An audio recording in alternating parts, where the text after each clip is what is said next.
मैं राजभवन के उसी गेट नंबर 13 के सामने हूँ, जहाँ पर आज सुबह एक महिला को स्वास्थ्य व्यवस्था यानी एम्बुलेंस समय पर न पहुँचने की वजह से एक बच्चे को उसने जन्म दिया, जो बच्चा मृत पैदा हुआ। कहा जाता है पीड़ित परिवार की तरफ से एक बहुत गंभीर आरोप लगाया गया है कि वहाँ उस रिक्शे से सिविल लेकर जाया गया, वहाँ पर एक इंजेक्शन लगाकर वापस कर दिया गया और महिला की भर्ती नहीं हुई, जिसको वापस लेकर आते और फिर गेट नंबर 13 के पास राजभवन के पास उस महिला को दर्द होना शुरू हुआ और जहाँ पे उतारा गया 1 घंटे के बाद वहाँ पे उसकी डिलीवरी हुई। एम्बुलेंस को फ़ोन किया जाता है, एम्बुलेंस को बुलाया जाता है, लेकिन एम्बुलेंस समय पर नहीं पहुँचती है, जिसको लेकर के वो बच्चे को वहीं पे गेट जहाँ पे मौजूद हूँ उसी गेट नंबर 13 के पास बच्चे की डिलीवरी होती है और बच्चा मृत पैदा होता है।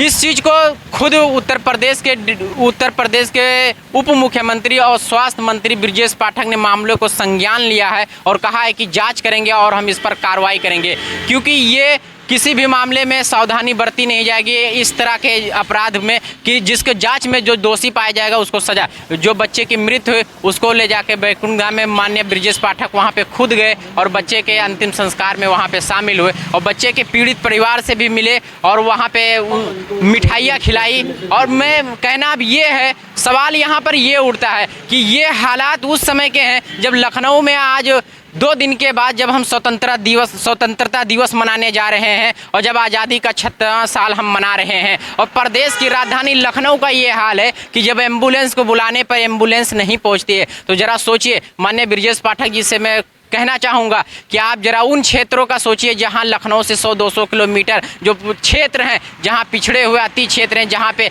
आज भी लोग यहाँ पे लखनऊ जैसे शहर में आवाज़ उठ गई, मीडिया पहुँच गई, तो जहाँ पे उस बच्चे के हमदर्द लोग बन गए, उस बच्चे के घर पे पहुँचे, उस पीड़ित परिवार के दुखों में शामिल हो गए। लेकिन आज भी ऐसे क्षेत्र हैं जहाँ न स्वास्थ्य व्यवस्था का लापरवाही हद से ज़्यादा देखा जा रहा है और स्वास्थ्य व्यवस्था का हाल ऐसा है न वहाँ पर डॉक्टर मौजूद होते हैं, तो सुविधा नहीं हो तो कभी एम्बुलेंस ने। ऐसे न जाने कितने घटनाएं हमारे देश में होती हो जिसको मीडिया तक बात पहुंच ही नहीं पाती, जिसका मामला मंत्रालय तक पहुंच ही नहीं पाता। इस कहीं ना कहीं इन सारी घटनाओं पे एक बहुत बड़ा प्रश्न चिन्ह उठाता है कि आज भी हम ऐसे स्वास्थ्य व्यवस्था के मोहताज हैं जो घंटों फ़ोन करने के बाद भी हमारे पास वो सुविधा नहीं पहुंच पाते और जिससे शायद अगर वहाँ पे एम्बुलेंस व्यवस्था पहुँच जाती, एम्बुलेंस पहुँचती तो शायद हो सकता था कि बच्चा जिंदा पैदा हो सकता था, लेकिन एक बच्चे की मौत हो गई इसको लेकर के। आइए मैं आपको पीड़ित परिवार की भी वो बात सुनाता हूँ और ब्रजेश पाठक जी ने इस मामले में क्या कुछ कहा है वो भी मैं आपको सुनाता हूँ।